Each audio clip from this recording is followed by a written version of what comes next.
사법의 본질은 공정한 재판입니다. 그리고 이것을 위해서 필요한 전제 조건이 사법의 정치적 중립성과 독립성입니다. 이 점에 대해서 이제 문제가 되었기 때문에 양승태 전 대법원장 시절에 이른바 사법농단 의혹에 대해서도 국민들이 공분을 하고 있는 거고요. 하지만 여기서 이제 두 가지를 전제를 해야 됩니다. 아직까지는 의혹입니다. 다시 말하자면은 확정된 것이 아니고 이걸 조사해보자, 법원의 재판을 통해서 밝혀보자 하는 겁니다. 그리고 그랬었을 때 이걸 마치 기정사실화해서 접근하는 것은 또 다른 편향성이 될 거고요. 또 다른 한편에 있어서는 근 3,000명이 되는 법관 모두가 여기에 관련된 것처럼 이런 식의 오해를 갖다 양산하는 경우가 많습니다. 하지만 실제로 여기에 혐의되는 사람들은 불과 그중에 10분의 1 될까 말까거든요.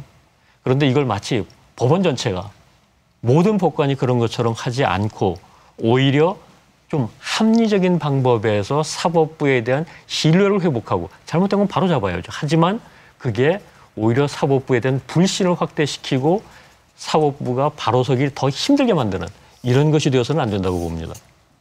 거기에 대해서 좀 말씀을 드리면요. 지금 사법부의 불신을 자초했던 것은 국회가 아니라 사법부입니다. 지금 말씀하신 것처럼 이 사법농단 관련된 것이 이미 확정된 사실이 아니다. 의혹일 뿐이다라고 말씀하셨어요. 그런데 어땠습니까? 대법관들 13명 전원의 명의로 사법농단 재판거리 없었다라고 입장 밝혔습니다. 예.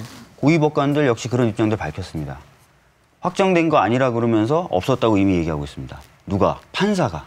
그 사건을 다룰 판사들이 이미 그거는 사건이 아니야. 그런 사실은 없어라고 입장을 밝히고 있습니다.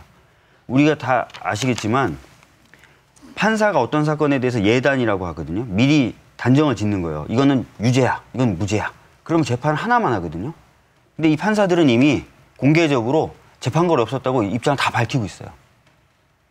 그렇기 때문에 이분들에게 그냥 맡겨두면 재판이 공정하게 이루어졌다. 어떤 결과가 나오든지 국민들이 믿을 수가 없는 겁니다. 그래서 입법적인 조치가 필요하다고 제가 거듭 말씀드립니다. 자, 그러면